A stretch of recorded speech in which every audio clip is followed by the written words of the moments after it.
Yeah, we'll begin with our prayers. Om Jnanatimirandhasya Jnananjana Shalakaya Chakshurunmilitam Yena Tasmai Shri Gurave Namaha.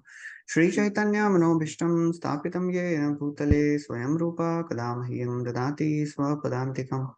Vandeham Shri Guru Shri Yuta Padakamalam Shri Gurun Vaishnavamsha Shri Rupam Sagrajatam Sahagana Raghunathanvitam Tam Sajivam Sadvaitam Savadhutam Parijana Saitam Krishna Chaitanya Devam Shri Radha Krishna Padam Sahagana Lalita Shri Vishakhan Vitamsha He Krishna Karuna Sindhu Deenabandhu Jagatpate Gopesha Gopika Kanta Radha Kanta Namosute Tapta Kanchana Gaurangi Radhe Vrindavaneshwari Vrishabhanu Sute Devi Pranamami Hari Priye वाञ्छाकल्पतरुभ्यश्च कृपा सिन्धुभ्य एव च पतितानां पावनेभ्यो वैष्णवेभ्यो नमो नमः नमः ॐ विष्णुपादाय कृष्णप्रेष्ठाय भूतले श्रीमते भक्तिवेदान्त स्वामी निति नामिने नमस्ते सरस्वती देवे गौरवाणी प्रचारिणि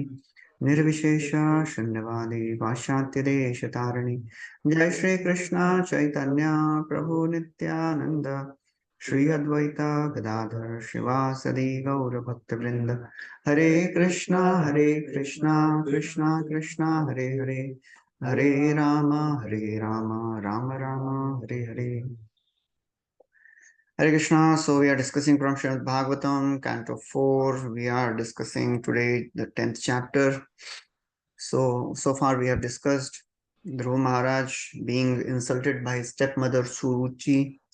He went to his mother. His mother instructed him to go and worship Lord Vishnu.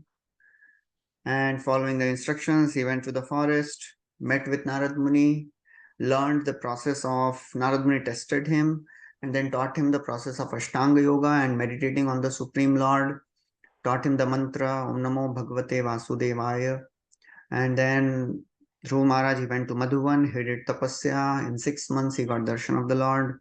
He prayed, offered beautiful prayers, and the Lord, he gave wonderful benedictions. He gave him Dhruva Loka. He told that you will rule for 36,000 years. And then you will go back to Dhruva Loka, and after the annihilation of this universe, you will come back to me.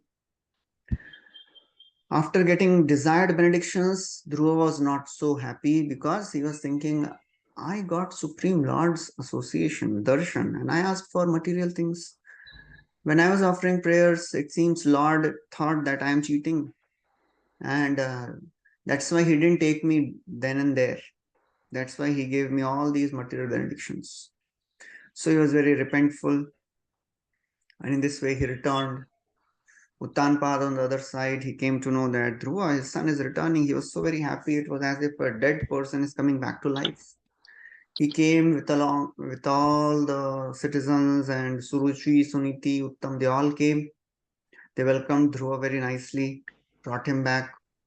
And then after some time passed by, Uttanpad made him the king, and then he left for the forest. So that was the 9th chapter.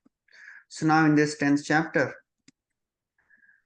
Maitreya Muni continues the story of what happens further. So he describes that Maitreya Muni says, my dear Vidura, Dhruva Maharaj, he married 2 wives. One was the daughter of Prajapati Shishumar, and his name was Brahmi. And from her, he had 2 sons, Kalpa and Vatsar. And Prabhupada writes that Dhruva Maharaj, he married after he was installed on the throne and after his father departed for the forest. Generally, in the previous times, to marry children is a great responsibility, and still it is so. But in the previous times, it was really, really a great responsibility. And Prabhupada writes, Uttanpad was greatly affectionate towards his son. Why he didn't get his son married before he left home? Answer is that Uttanpad Maharaj was a Raj Rishi. He was a saintly king. And a saintly king means he was very anxious for self-realization. And when the call of self-realization comes, one cannot wait for anyone. We know the story of Lala Babu. You know, he was a great landlord in Bengal somewhere, and once he was returning back from his job, he saw a few ladies drawing water from the well, and one was telling, "Oh, time is passing, sun is setting, do quickly." So that uh, just triggered the thoughts of self-realization. Time is passing by. I have to connect to Lord. I have to make my life perfect. So Prabhupada writes, Uttanpad was a great devotee, but because of his infatuation with his wife, he offended Dhruva. But later he got purified. So in Bhagavatam, we see many stories like this. They were apparently materialistic, but then they got purified. So one should not judge a person based on his current contaminations. We can learn from them, but we should not offend them and judge them. In second canto, there is a verse which comes, Brahmaji is telling Narad Muni that there are many great personalities who have understood Krishna.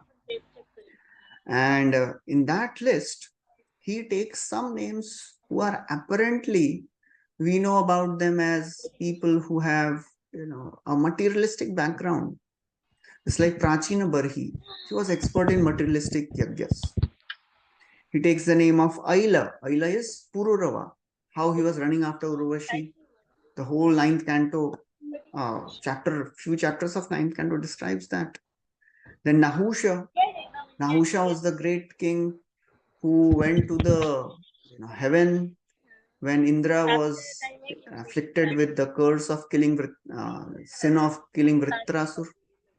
Then Nahusha became the king, but ultimately he got attracted to Shachi, and then ultimately he was cursed by the sages. He is also described as a pure devotee. And Shaubari Muni is described as a pure devotee. We know the story of Shaubari Muni. Yayati is described as a pure devotee. How he was attached to Devyani, he begged his sons to give the youth back. So that's all these personalities, they are described in Bhagavatam. We should understand Shukdev Goswami is narrating all this. And it is for a purpose of learning. And in the seventh canto, the story of Upabarhana comes. Narad Muni is telling, Shukdev Goswami is telling the story of Upabarhana. Who was Upabarhana? Narad Muni in the past life. Last to last life. Last life was a son of maid servant. Before that, he was a Gandharva Upabarhan. How he was attached to all the apsaras and he was singing all the materialistic songs. He was cursed by Prajapati. And Narad Muni is sitting right there in front. And he is not thinking, what is happening? Mere samne, mera hi bata rahe. He is not feeling embarrassed. So the great souls, they allow their mistakes, to be described in Bhagavatam so that we can learn from them. They're not embarrassed by that. So therefore, when we hear great souls committing mistakes, we should not lose our discrimination thinking that, ye log bhi kar rahe hain, so we can also do. No. We should not condemn them also. Just see such great personalities. Brahma is running after his own daughter. Vak. What is happening here? They will get purified. Tejiyasham na doshaye. One should not find faults in great powerful personalities. One should learn lessons from them. So Prabhupada writes, there are rare instances from which we can see that the importance of self-realization is above all other important work. And Uttanpad knew very well that marrying his son is very important, but he gave preference to self-realization. So that's how in the previous times they were so very careful of performing their religious duties, but Uttanpad thought, no, now it's time to retire. But it is not that he was irresponsible king. He took care of the kingdom nicely. He made Dhruva as the king and then he left. So detachment is not irresponsibility also. And attachment doesn't mean being responsible. If you are attached, that means you are responsible. And that is another way of understanding. Oh, I am responsible, that's why I am attached to them. No, it is not like that. Priyavrat, he was such a great king, still he was detached. So that's how we have to see the Uttan path, leaving the kingdom, going to the forest even before his son was married. So Dhruva had one wife, Brahmi. He had two children from her, Kalpa and Vatsar. Then another wife was Ila. Ila was the daughter of Vayudev. And from her, he begot one son named Utkal and a beautiful daughter. Her name is not given. And then Maitreya Muni continues the story of the brother of Dhruva. As predicted by the Supreme Lord in 9th chapter, 23rd verse, Uttam, he went to the forest hunting, and then he was killed by a yaksha, powerful yaksha. And Suruchi also followed him, searching for her son. She was burned in the fire. So we have to understand that although they were purified of the offense, but they died in this way because of some of their karma. Because they showed affection to Dhruva, so they were purified. But Krishna, he planned their life in such a way that they got the reaction, but for sure they must have got a higher destination. Just like Narad Muni's mother in the last life. She was bitten by a serpent. She served Bhaktivedantis, but still she was bitten by a serpent. Somebody may say, "Aisa kaise ho sakta hai?" Why she was punished in such a way? Why she had to suffer? Some karma may be there, but because she served devotees, for sure she must have got the higher destinations. Nobody can know how Lord works. Nahiyasya karihichit rajan puman ved viditsatam yad vijigyasaya yukta muhyanti kavayopihi. Nobody can understand how Lord is working in a life of a devotee. Another example comes of Prithu Maharaj and Archi. They both went to the forest, and after doing their rule and kingdom, and then Prithu Maharaj left his body, and Archi, she was alone. She was taking care of, she had to work for, stuff, doing the final rites of Prithu. Somebody may say, just see, such unfortunate condition, nobody is there to help her. She personally has to make the funeral pyre, and then she entered the fire. But Bhagavatam describes what happened to them. They both went to the spiritual world. So that's how there are so many instances in the Bhagavatam which apparently are disasters. Maushala Leela, entire family of Yud Krishna is getting massacred, killing themselves, but Krishna has a plan. So there is a plan behind killing of the Uttam and death of Suruchi also. But when Dhruv Maharaj, he heard that his brother is killed and his mother died, he was really angry, lamenting, and alone taking his chariot with chariot driver, he attacked the city of Yakshas called Alkapuri. So Prabhupada writes, Dhruv Maharaj is becoming angry was not incompatible with his position as a great devotee. It is a misunderstanding that a devotee should not be angry, envious and overwhelmed by lamentation.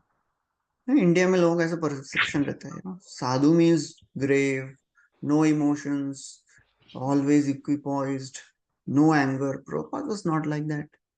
He would become angry right in the middle of the Pandal program also.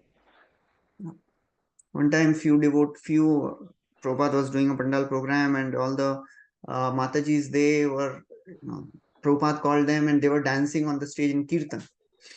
So some people, they were trying to do some mischief.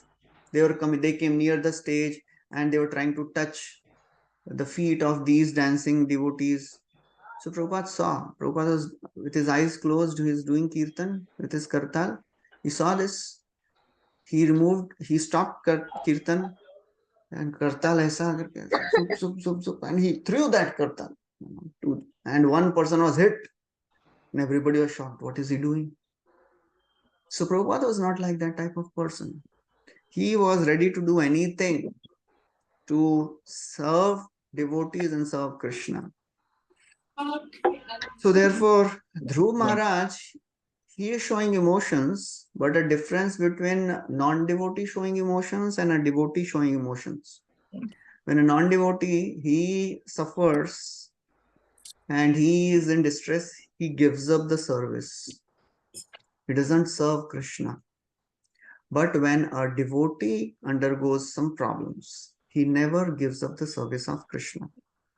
That was the difference between Arjun lamenting for his son Abhimanyu and Dronacharya lamenting for his son Ashwatthama. Dronacharya stopped serving, he stopped fighting. Arjuna, he continued fighting. Yasya kshana viyogena loko hiya priya darshanha uttena rahito hi esha mritakah protyate yatha. Arjuna is saying, oh, now everything has become null and void because Krishna has left, but he continued to serve. So he didn't give up service. So therefore, Dhruva is also becoming angry. So somebody may say, well, Dhruva already knew that his brother and his stepmother is going to die. Why is he becoming angry? Because he wants to show the world also that I have such love for my brother. I am not envious of him now. I am affectionate towards my mother and towards my brother. So therefore, he is taking revenge. And that glorifies process of bhakti. One gets purified by the process of devotional service. So now with this, he left for this kingdom of Alkapuri and then he charged.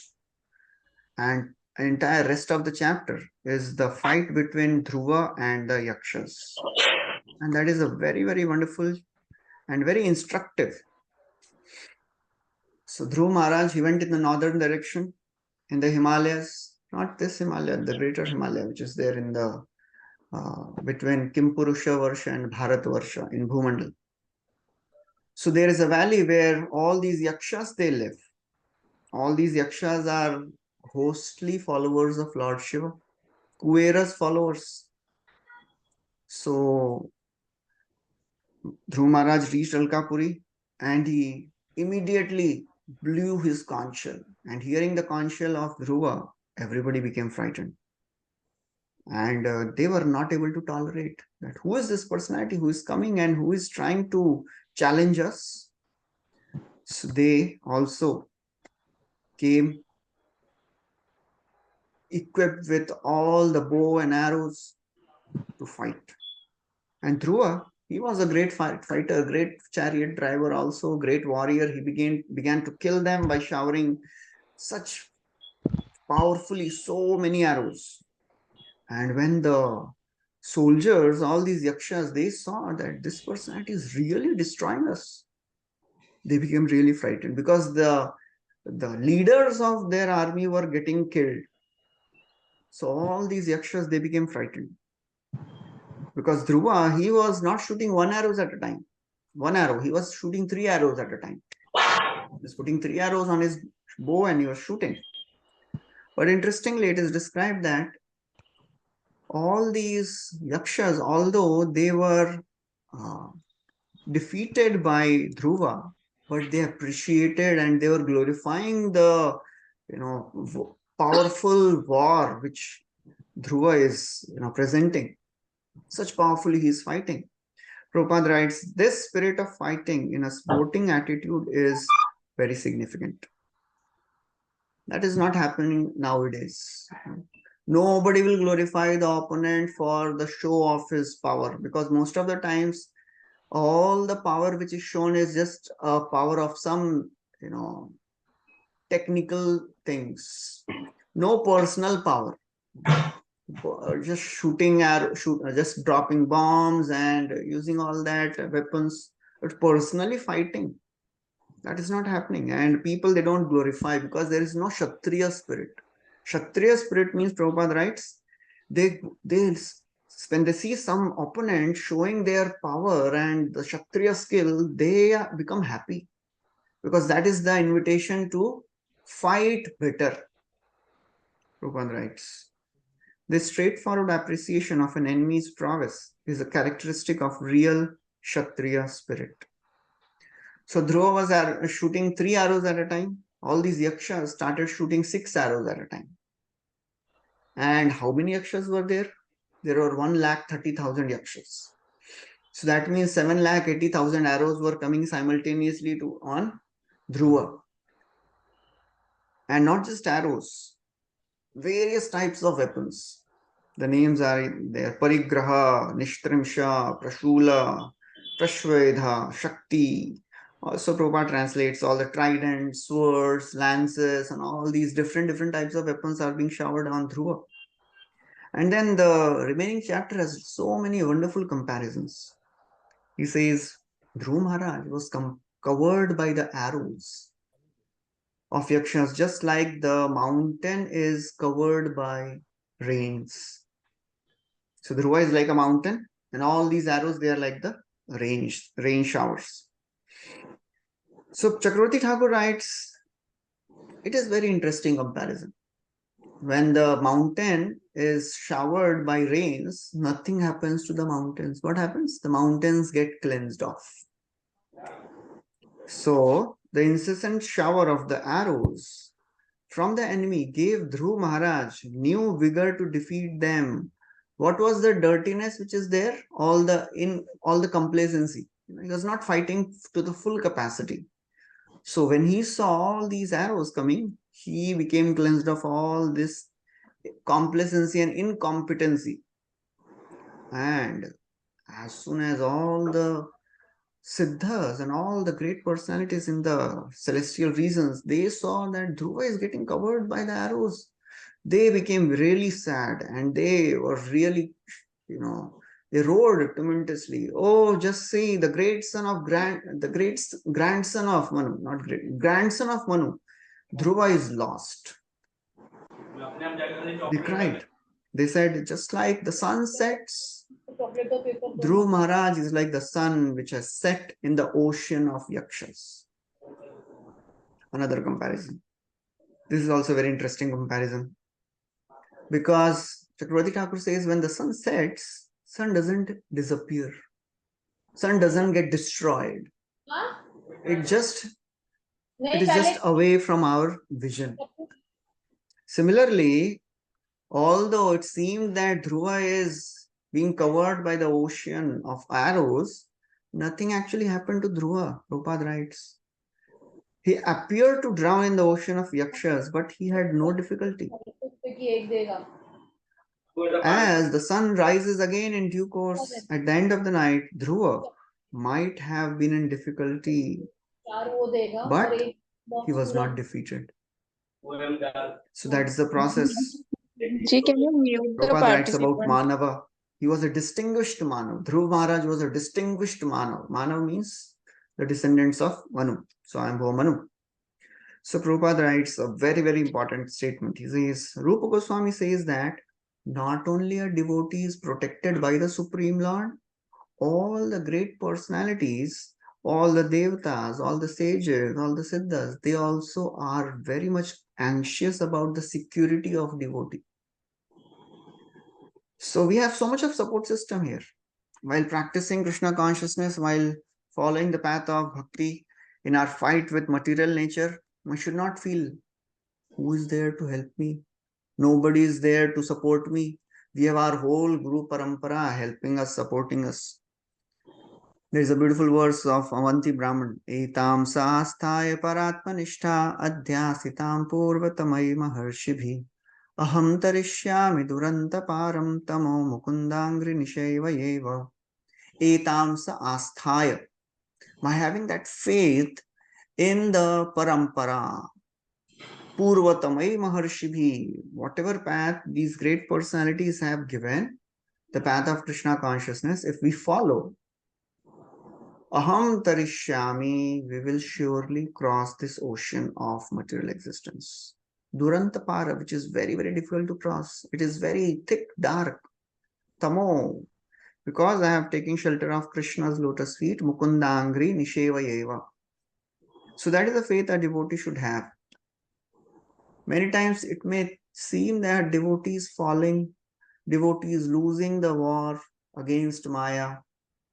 But Krishna tells to Uddhav that devotee may lose some battles, but he will never lose the war. He'll win the war in the end. बध्यमानोऽपि मद्भक्तो विषयैरजितेन्द्रियः प्रायः प्रगल्भया भक्त्या विषयैर्न विभूयते. So a devotee, he may seem to lose, but he may not be able to overcome his anarthas. Badhyamanopi, ajitendriya, he is not sense controlled, and he falls down. But prayah pragalbhaya, because he continues to practice intense devotional service. Pragalbha bhakti. So what is the result? Vishayair na abhibhuyate, he will not be defeated in the end. It may seem many times, Krishna also performs his pastimes while he is fighting with Kaliya. Sometimes he was there in the coil of Kaliya for a long time. So all the Brajvasis were thinking, oh, it seems Krishna is gone. He's dead. Varahadev, while fighting with Hiranyaksha, his club fell off his hand. All the Devtas started, lamenting. Between fight of Narsimhadev and Hiranyakashipu, sometimes it happened that Narsimhadev's club fell off his hand. So apparently, it is sometimes it seems that Krishna is losing. Devotees are losing in the battle against material energy, against their anarthas. But Vishayair na bhuyati, they will not be defeated. So all these arrows, they are falling on Dhruva. We are also hurt by the arrows of material energy many times. It seems that abhi to gaye. Now we are gone. All these anarthas, they are coming up, incessant shower of anarthas. And it seems that it is very difficult. But the soul never loses the true glory. The devotee never loses the war. Bhukta bhoga parityakta drishta dosha cha nityasaha na ishwarasya ashubham dhatte swe mahimni sthitasya cha. So, after enjoying all this material sense gratification for many lifetimes, bhukta bhoga parityakta, he gives up. Because he understands, he sees the fault of sense gratification. Every sense gratification has a fault in it. All sense gratification will ultimately lead to misery. Yahi samsparshajah bhoga dukkha yonaya evate. The problems will come, the difficulty, the misery will come. So therefore, a devotee never ever, indulges in that. Drishta dosha cha nityasaha and na ishwarasya ashubham dhatte swe mahimni, and then he is situated in his original constitutional position. So that's how mountains, when they are showered, they come out shining. So Dhruva, he showered with all these arrows, he comes out more powerful, more chivalrous. So if the anarthas, they are showering on us, it is like a downpour of anarthas. If we can just tolerate, mountain just tolerates, doesn't do anything, doesn't retaliate, doesn't try to do anything against, just tolerates. And then mountain is cleansed off. So while we are getting overpowered by our anarthas, showered by our anarthas, what we have to do is just be tolerant, calm, composed, having this understanding that ultimately victory will be of a devotee only. Nothing will happen. Sometimes mind creates a whole big scene out of nothing. All these anarthas, mind says, kuch nahi ho sakta. You are not going to become a pure devotee. You are just making a show of devotion. You are a hypocrite. You have so many anarthas, such bad things you have in your mind. So how can you practice bhakti? How can you even speak and share something? Because you know who you are. But a devotee should always understand this is the anarthas coming up as we are chanting Cheto Darpanam Arjanam. It is like the poison coming out, which was there inside. We have to just neglect, tolerate and don't get overwhelmed. So Yakshas, they were thinking, wow, we are victorious now. They were very happy. They started cheering. And in midst of all this, they again see the chariot of Dhruva Maharaj emerging out of the arrows. And again, another example is given. Just like the sun appears from the foggy mist. Hare Krishna, Prabhuji. So Please Prabhupada tell writes, Shilpa Gupta Mataji to unmute Dhruva is herself. compared to sun, and the assembly of Yakshas is compared to foggy mist. So in comparison to sun, what is fog? It is insignificant. So therefore, in comparison to Dhruva, all these fog of Yakshas, they are insignificant. It comes in the sixth canto when Parikshit Maharaj is asking Sukadeva Goswami, how will these people who are suffering in hell, how will they get delivered? So Sukadeva Goswami says, well, they'll do prashchitta. Parikshit says, oh, that is like a elephant bathing, manye kunjara shauchavat. Okay, practice jnana. That purifies. Oh, this is like burning of the creepers in the next rainy season. Again, they come up. Venu gulma mivalana. Then Shukadeva Goswami says, Kechit kevalaya bhaktya vasudeva parayana agham dhunvanti kartsnena niharam iva bhaskaraha.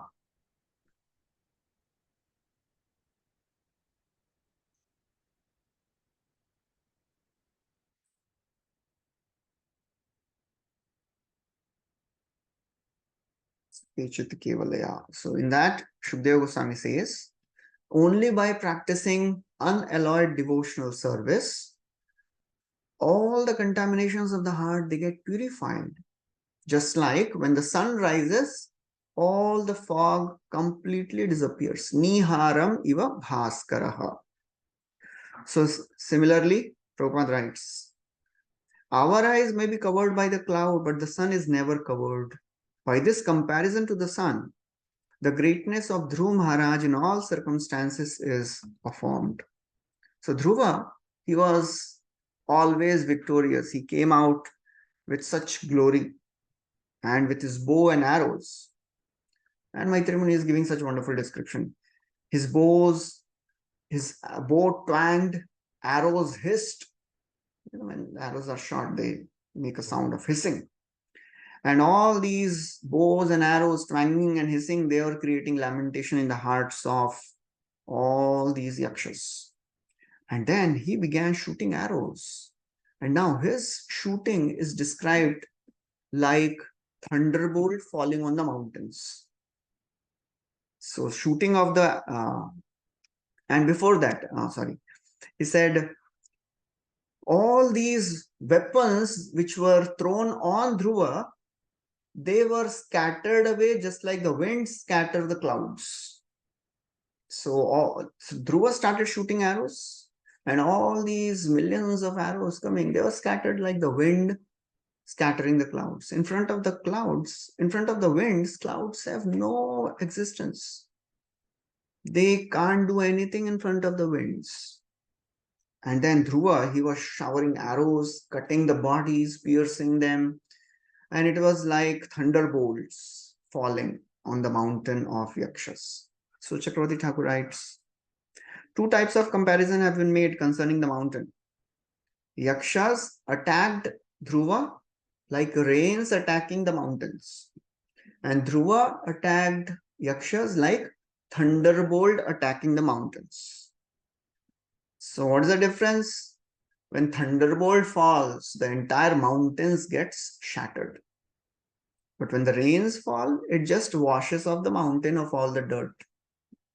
So that's how the description is given. And then, very soon, the entire battlefield was covered with the bodies of yakshas, the hands, the legs, the heads, and the wonderful description is given. The hands, they were covered, they were decorated with various armlets and bangles, and the heads were having earrings and turban, golden helmets, and legs, they were having anklets. So all these were beautiful decorations. So Prabhupada writes, it appears that in those days, soldiers used to go to battlefield highly decorated with golden ornaments. And when they would die, the enemies, they would take all these golden ornaments as a victory, as a mark of victory. So then, when all the remaining yakshas, they saw that this personality is really, really powerful, they start running away. They start fleeing. They could not handle. Another analogy is given. Just as the elephants flee when defeated by a great lion. Generally, in the battlefield, the Kshatriyas, they never run away. It is said that in the history of India, when the Rajput kings, they would come from the war, all the wives, they would see if there is any uh, injury on the back of their husbands, they would not even talk to them. That means they ran away from the battle. So generally a warrior should not run away. Either he should die or he should win. But all these people, they started running away. It comes in the 8th canto when Vritrasur, he was fighting against the Devatas, and all the demons, they were fighting on the side of Devatas. So as Devatas started attacking, all these demons, they started running away. And Vritrasura, he is chastising demons. Why are you showing your back? Why are you running away? And then, as these demons are running away, the Devatas are attacking them at their back. So then he starts chastising Devatas. Why are you shooting them? Why are you killing them as they are running away? A warrior should not kill or attack a person who is running away from the battlefield. So, as a genuine Kshatriya, Dhruv didn't attack them from the backs. He observed the Kshatriya conduct. And then Dhruva, he saw that in due course of time, the entire battlefield was empty. Nobody is there. Only he was there and his chariot driver was there. Nothing else. Nobody. So then he thought, maybe I should see the city of Alkapuri. And he knew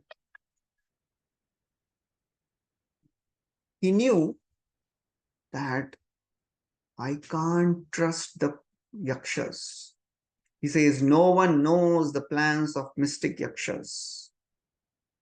He didn't run behind them. He didn't trust them. Mattam, pramattam, unmattam, suptam, balam, striyam, jadam, prapannam, viratham, bhitam, naripu, hanti, dharmavit. It comes in the first canto, 7th chapter, where this killing of Ashwatthama, punishment of Ashwatthama is described. So Arjun, he didn't kill Ashwatthama because he was surrendered. He was without any chariot. Therefore, he didn't kill Ashwatthama. Mattam. So he says a person who is mad. Mattam, pramattam, who is intoxicated. Mattam, pramattam, unmattam, who is insane, who is so very illusioned. A child, a sleeping personality, a person who is not having his chariot, who is surrendered, they should not be killed.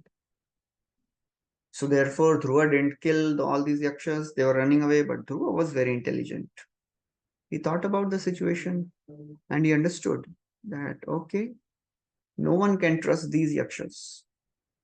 In our fight with this material nature, with our anarthas, with Maya Devi, we should never ever trust our mind and our anarthas, thinking that now too I am conquered.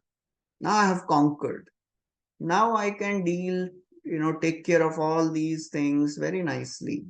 No one knows the plans of Maya. No one knows how mind works.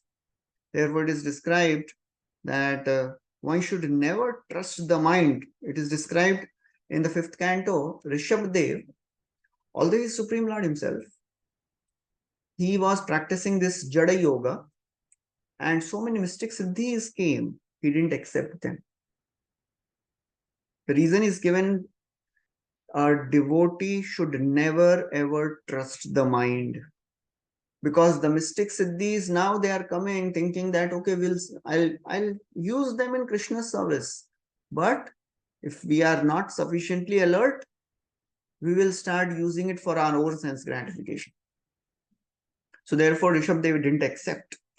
So that there it is described, the mind, controlled mind, is like an animal who is captured. One should never trust that animal and allow him to wander, thinking that अभी तो ये इतने सालों से तो मैंने बांध के रखा है, he is now my pet animal. We should never trust. That is how Maya is. So therefore, no one knows the plans of Maya. We should always be alert. We should never ever think, now to I have conquered over Maya, I have conquered over my anarthas. I am not disturbed by all these anarthas since long time. It seems they are gone. No, they are not gone. They are hiding. And at proper moment, when we are least alert, they'll come to bewilder us. And that's what these yakshas they were doing. All these yakshas. As Dhruva, he was talking to his chariot driver, what is happening? They are gone. He went inside, he was looking at the city of Alkapuri. Suddenly, they started hearing tremendous sound of the ocean. And this picture is very, very nicely made by all the BBT artists. This one picture describes so many things, all the illusions which are created.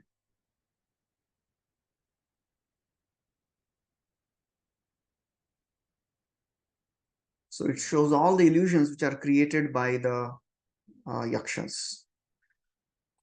So he started hearing tremendous sound of the ocean. Great storms started coming from all the directions. The entire cloud became covered with dense, entire sky became covered with dense clouds. And there were rainfalls, or lightnings were falling, thunderbolts were falling. And then the rainfall was not just water, it was pus, blood, mucus, stool, urine, marrow, everything is falling. And the entire sky is full of all these things. The trunks of the bodies are falling from the sky. And then the hailstones are falling. And then the various types of weapon are falling from the sky. Clubs, swords, lances, bludgeons, everything is falling. Big stones are falling from the sky. Ferocious animals, they were there. Very, very big serpents, lions, elephants, mad elephants, they were coming. The serpents, they were throwing fire from their mouth, as you can see in this picture. And it seemed that it is a time of dissolution. So yakshas, they were very expert in creating all these illusions. And similar thing happens with a sadhaka also. For some time, everything is okay, no problem. But the Maya creates the cloud of anarthas. All these difficult things will come up, and we may start thinking, what is happening? Since so many years, it was all going well. Suddenly, all these anarthas are coming, and they're really overwhelming. They're really disturbing. And we'll be thinking, kya ho raha hai? What is happening to me? I never thought like that. I had never such type of thoughts. Why all these things are happening after so many years of practice of Krishna consciousness, when I am not doing anything wrong, when I am not meditating anything wrong, I am doing all good, all right things I am doing, but still all these anarthas, all these sinful things are coming up. This is happening because of two reasons. Our anarthas are coming out, and Maya Devi is creating an illusion to test us. So that, Maya Devi's job to test us. Have we understood the process? Have we understood how the process works? How a devotee gets purified? And to show us that all these are still there in the heart. Don't think you have become a pure devotee now. Long way to go. So to keep us humble, all these things, they will keep coming. So a devotee should always be humble enough to accept and not get overwhelmed. Otherwise, one will not be able to practice Krishna consciousness. One will be depressed, disturbed, frustrated, thinking, "Kya ho gaya mere saath?"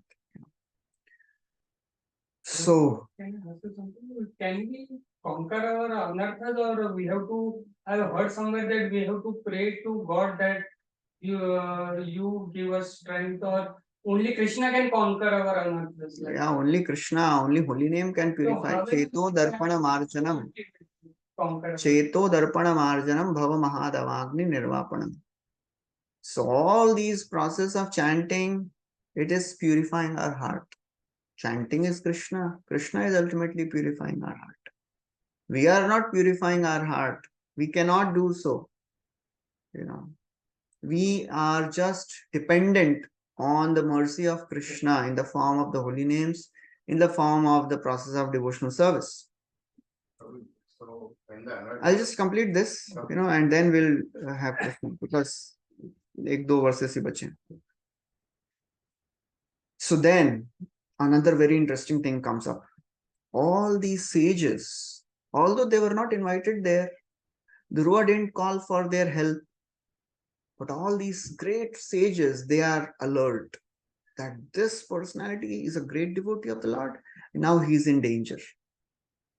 On their own, they come hearing that, oh, Dhruva is overpowered by the illusory energy of all these yakshas. They immediately assembled there to offer their guidance and instructions. So this is very, very interesting.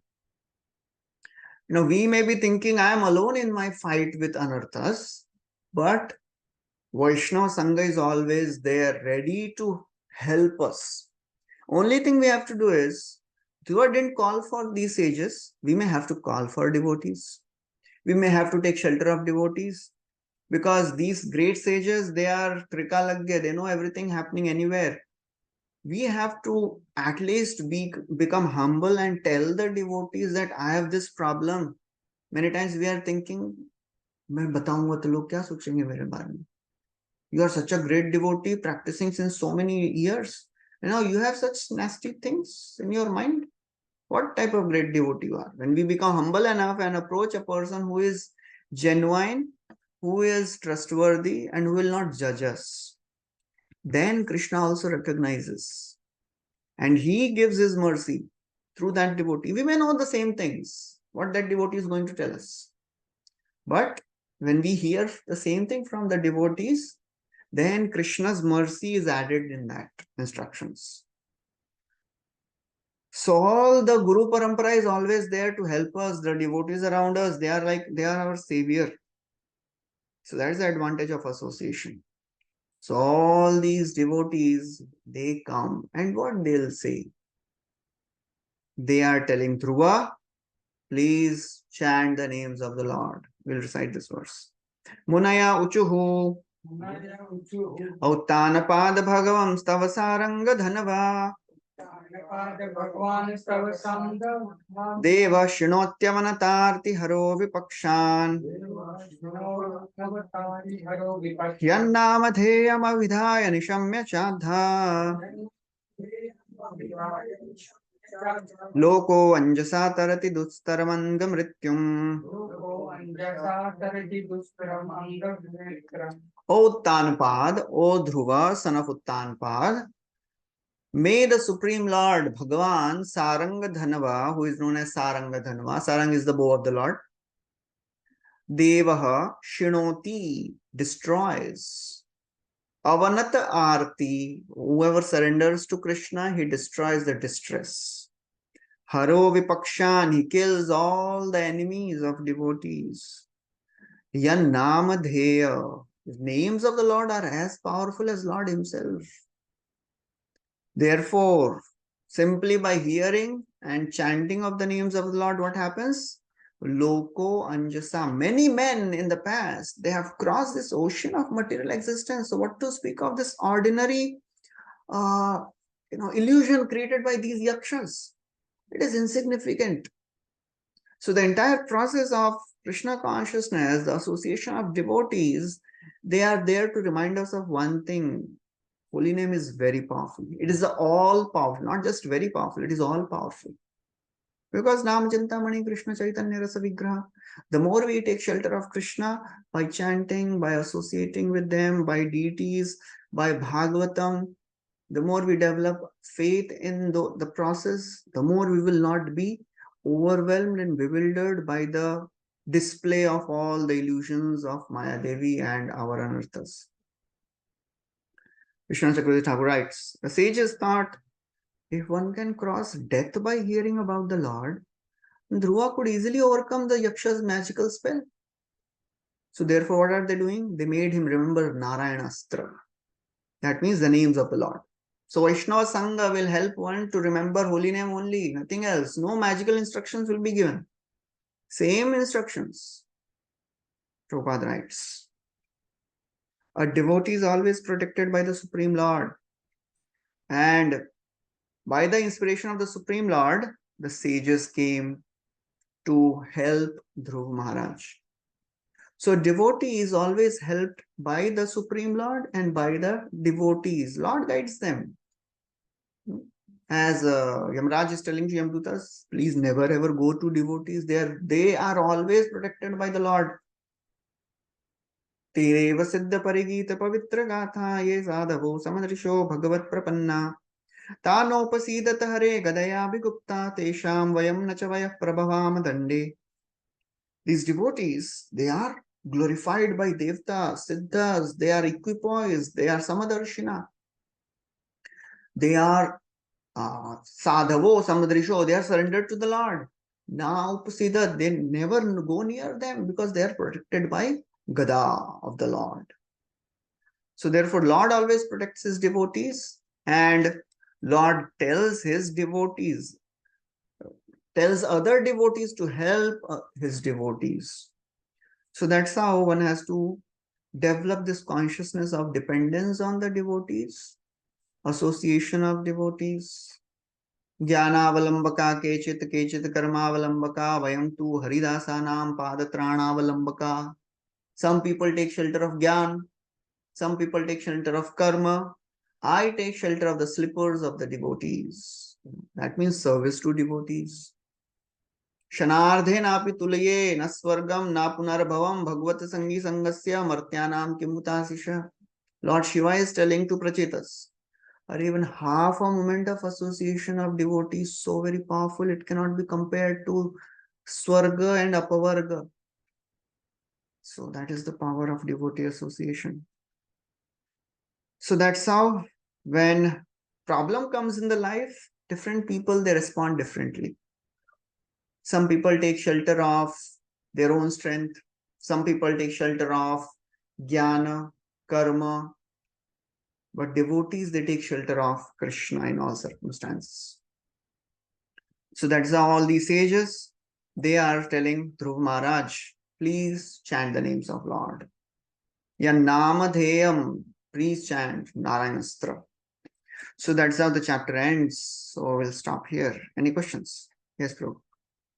Yes, you have said that after years of devotional practice, and the anarthas are coming. So that means it is the desires are within the heart of the person and the subconscious mind.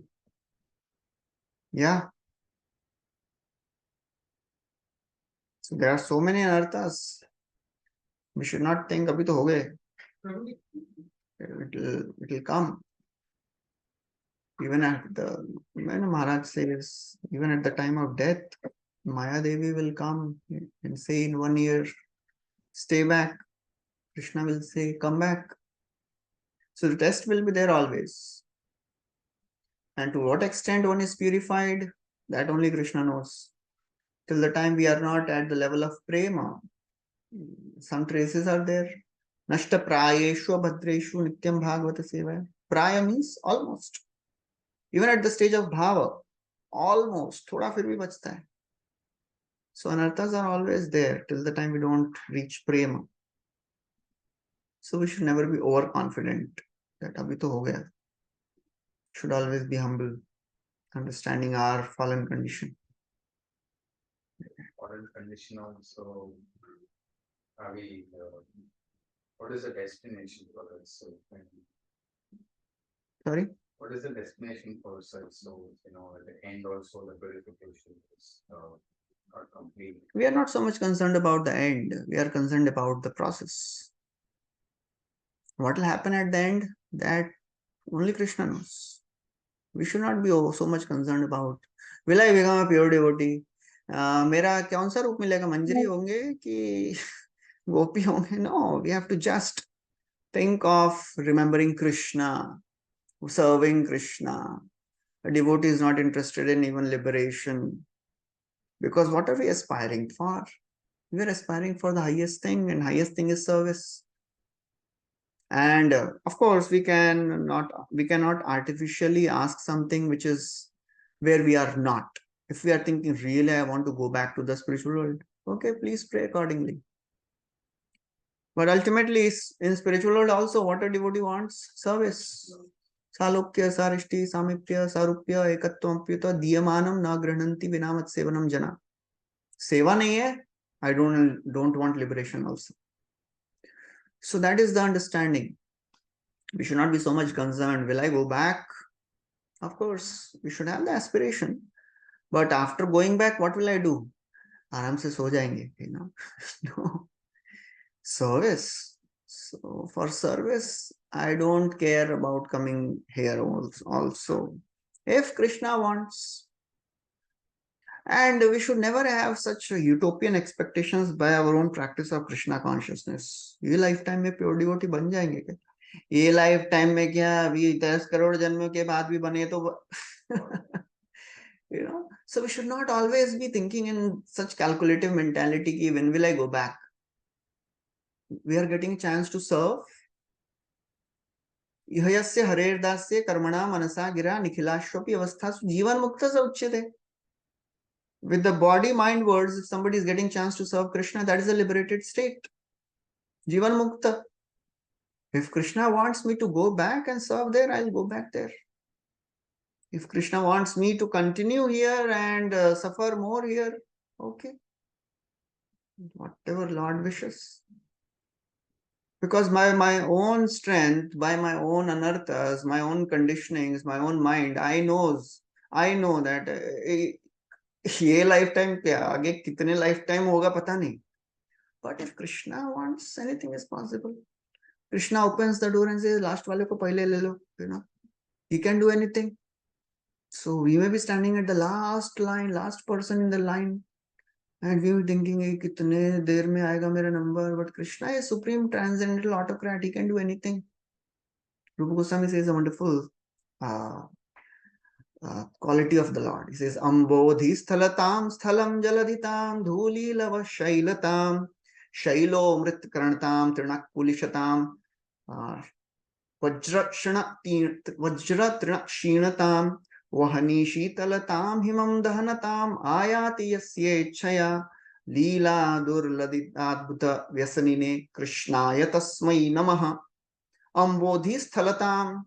He can make a ocean into land. Sthala jaladhitam, land into ocean. Dhuli lava shailatam, he can make a dust into a mountain. Shailo trinakanatam, a mountain into a dust. A blade of grass into thunderbolt, thunderbolt into grass. He can make ice fiery. He can make fire cold. Krishna can do anything. तो कृष्ण के लिए क्या problem है? If he wants, चलो last वाले को ले लो पहले, तो हम भी चले जाएंगे. So we should not be so much concerned. We should be concerned about serving Krishna in right mindset.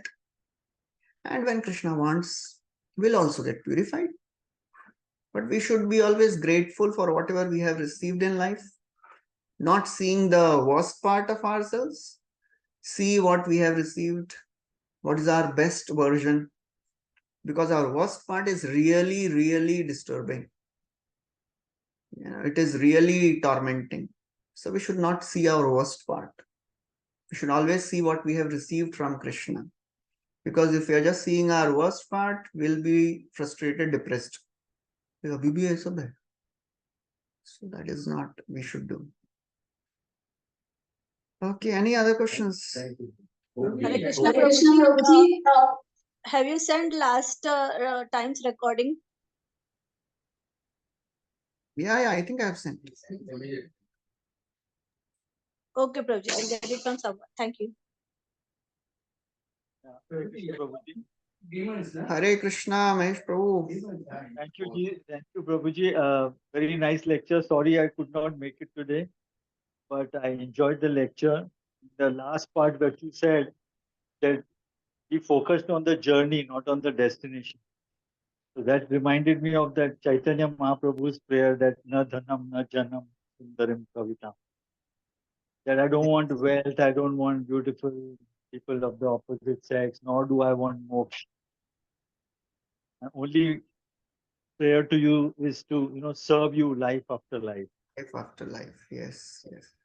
Even if you make me broken hearted by never appearing in front of me, shall be my worshipful Lord unconditional. So I think this is the highest prayer. I mean, if we can, have at least 10%, you know, ev- evolve ourselves at least 10%. So maybe in 10 lifetimes, we can reach that stage where Chaitanya Mahaprabhu, what he says. If Krishna wants, we can go back in this lifetime also. Of But course, if of we are course. But just that should thinking be, about that, then there is a problem. then we are expecting, and then there is an Yeah. expectation that, Yes. Of if course, it's that on type the of expectation is not material expectation. A devotee can have such type of expectations. But even in the spiritual expectations, there are gradations. And highest is, I don't want to get liberated also. Going desire to go back is also a spiritual desire. But even in that spiritual desire, there is a gradation. I don't want anything. I just want to serve wherever. Marobi rakhobi jo ichha tohar. Ashlishava padratam pinashtumam adarshanan marmhatam karotu. So that is how a devotee should come to this level someday. At present, I am really disturbed. I want to just go back. Okay, that is also good desire. That is also best. But even better than the best is having the desire to serve wherever we are. So Thank you. Thank you, Prabhuji. Thank you so much. Hare Krishna. Any other questions anybody has? Or we can stop here. Hare Krishna, Prabhuji. I had a question. Do you have time? Yeah. Okay. So my question is, how do we overcome the fear of death? Even though we are like reading in Bhagavad Gita about body and soul analysis on theoretically, and even practicing Krishna consciousness from a long time, still that fear and anxiety is there. Fear like death of ourselves or our near and dear ones. So practically in practical life, how do we overcome that fear and anxiety of death? It doesn't happen overnight. The more we depend on the mercy of the Lord, the more we understand the protection. In the Nectar of Instruction, Prabhupada, he elaborates on the word Nishchay. Nishchay means confidence. So in that, he says 6 things, how devotional service is the most confident path. So he says devotional service is all pure, it is profitable, it gives all protection, it is productive, and two more things he says, Prabhupada writes there. So the more we read scriptures, the more we understand how Krishna protects his devotees in all circumstances, then we become fearless. And we have to understand that whatever happens in the life of a devotee, it is orchestrated by the Lord. A person who is a devotee, who is really practicing devotee, who is chanting regularly, who has understood the principles of bhakti, who wants to become purified, you should know that his karma is not acting on him or her. Krishna is acting on him. Krishna graha grihitatma. So when Krishna is acting on the devotee, so then what is the fear? Because Krishna never desires wrong for any devotee. Whatever apparent good or bad happens in the life of a devotee, it is the mercy of Krishna to ultimately bring him or her close to him. So that makes a person fearless. Whatever is going to happen, ultimately Krishna is there protecting me and controlling my life. That makes a person fearless. So the dependence and understanding of this philosophy that, okay, whatever is happening, Krishna is there and Krishna is giving me much less than I deserve. Tattenu kampa susamikshamano bhunjanu evatma kritam vipakam. So that is the mercy of the Lord. We should always be aware of. That makes a person fearless. So of course, that is not a artificial thing. We have to cultivate it. It comes automatically. Srila Prabhupada was once asked, what do you feel? How do you feel when you chant Hare Krishna? Prabhupada said, I feel fearless. And Prabhupada showed by his personal life. Who at the age of 70 will go to an alien country with no support, with no contacts, with no money? Only if a person has faith in protection of Krishna, he can do that. Otherwise, who can do that at the age 70 years when people plan to retire? Prabhupada is planning to open a worldwide society at the age of 70. So that is the fearless nature. Yasyam vai shruyamanayam Krishne parama purushe bhakti utpadyate pumsam shokamoha bhayapaha. Fear, lamentation, and illusion, they go away when a person starts chanting regularly and hearing the glories of the Lord. It happens gradually, and for that, association is very important. Association makes the philosophy, deep rooted. Otherwise, it remains superficial. We may hear, we may not apply it in our lives. So, association is no substitute. So, that is how we can slowly become fearless in due course of time. It will not happen overnight. Only thing we have to do is continue practicing praying to Krishna. Hare Krishna. Thank you, Krishna, Prabhuji. Very clear answer. Yeah, Hare Krishna, Prabhuji.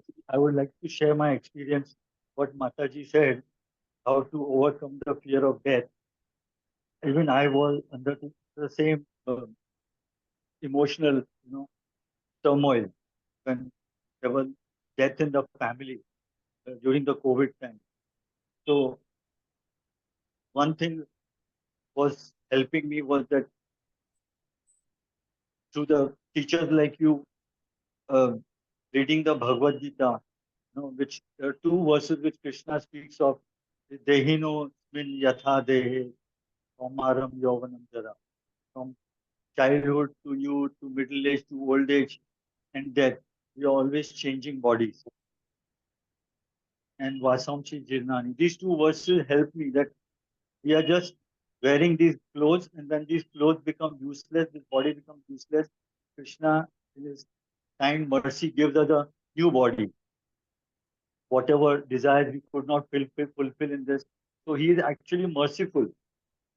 So actually, for those who are devoted to Krishna, who always remember him, that comes as Krishna. So actually, it is a good thing. As with every rising of the sun and setting of the sun, we are one day closer to coming to Krishna. If we think that way, then the fear gradually goes away. And we are seeing death all around us. This body is totally impermanent. Everything is impermanent in this world. So even the Yudhishthir was asked this question, which is the most astonishing thing in the world, that Yaksha Gita. So he says the most astonishing thing in the world, Ahani Ahani Putani. He said that if the most astonishing thing in the world is we see death all around us, but still we think that we won't be subjected to death, that we are permanent. So this is the most astonishing thing in the world. So whenever I feel little low, remember these verses, I read these verses once again, which helps me to come out of that fear of death. Because there's no death. We are all eternal souls. We are just occupying this body because Krishna is merciful. He's giving us the chance to, come to us by choice. So whatever desires we had slowly with age, those desires go away. So that's what I, experienced. I wanted Yeah. to share this. Thank you, Prabhuji. Such wonderful realization. Thank you. Death is not actually fearful. It is a pleasant experience once you, accept it gracefully. Hare Krishna. Great. Hare Krishna. Thank you. So we'll stop here. Srila Prabhupada ki jai. Mantra Srimad Bhagavatam ki jai.